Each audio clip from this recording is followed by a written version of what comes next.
once was a young husband and wife who were as madly in love as they were poor. They wished to start a family but could not afford a house big enough to let one grow. Despite this, after years of saving every penny and cutting every unneeded expense, the couple finally had enough for a home. Unfortunately, this home was one they were going to have to build themselves. They found a cheap piece of land in the country, a lumber company, and were finally ready to let their dream come true. After all was said and done, the young couple had themselves a small, yet cozy cabin with just enough room for a nursery.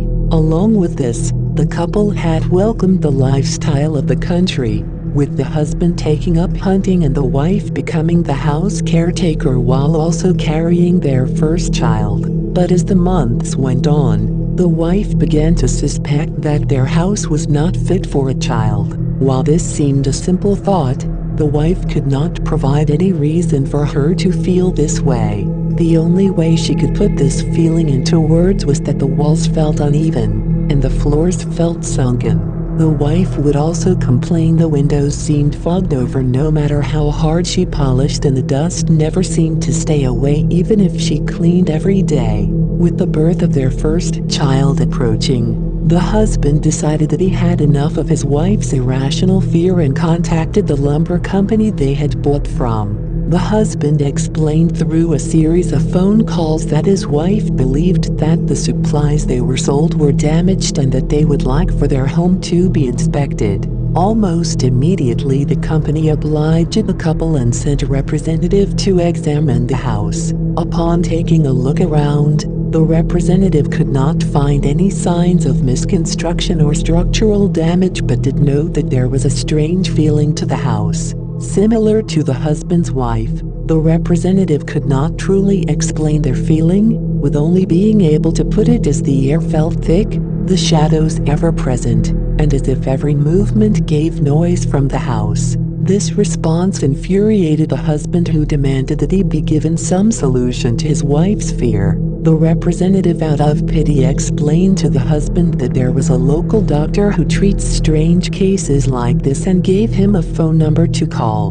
The husband quickly called the doctor and explained that his worrying situation. The doctor showed great fascination with the couple's dilemma and came as quickly as he could. Upon arriving, the doctor began to examine the house, but, in a way, far different than the representative. The doctor listened to the wind come through the windows, the creaks of the floorboards, and the squeaks of the cupboard doors. After minutes of testing, the doctor declared to the couple that their house was sick.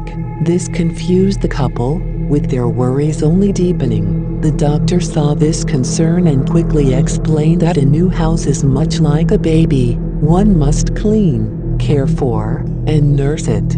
While the first two principles made sense, the last struck a nerve with the couple. The husband emotionally asked, "How and why in the world do you feed a house?" The doctor stated again that a house is much like a baby and that one feeds a house by filling it with food. Because it was obvious that the couple had no idea how to properly take care of a new home, the doctor prescribed them a regime to follow for the coming months. The husband was instructed to hunt twice the amount of food he typically did, and the wife was told to cook meals twice as big as she typically did, with whatever they did not use to be given to the house. The doctor, along with these rules, said that he will be checking in once a month to see how the house is growing. Surprisingly, the couple listened to the doctor's peculiar advice and did so for the next month. They kept his promise as well and arrived a month later in order to see how the house was coming along. Upon seeing the house, the doctor noted that there was a new color to its walls,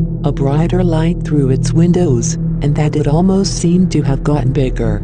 Pleased with this development, the doctor knocked on the front door only to be greeted by the couple, only with sunken eyes and pale skin. The doctor showed great concern and asked them how they failed.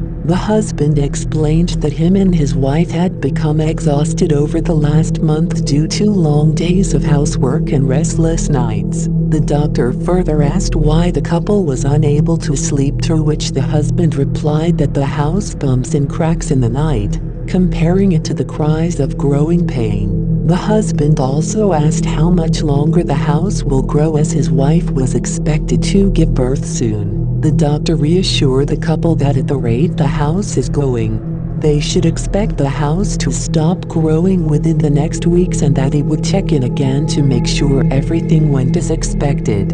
This checkup would not go as expected, as instead of the doctor going to the couple, they would come to him. Only a week after their last visit, the couple appeared before the doctor's door pleading for him to help the wife. It appeared that physical stress of the last month had triggered an early labor. So as quickly as he could, the doctor performed an emergency delivery and announced that despite the dangers of the procedure, the baby was in good health.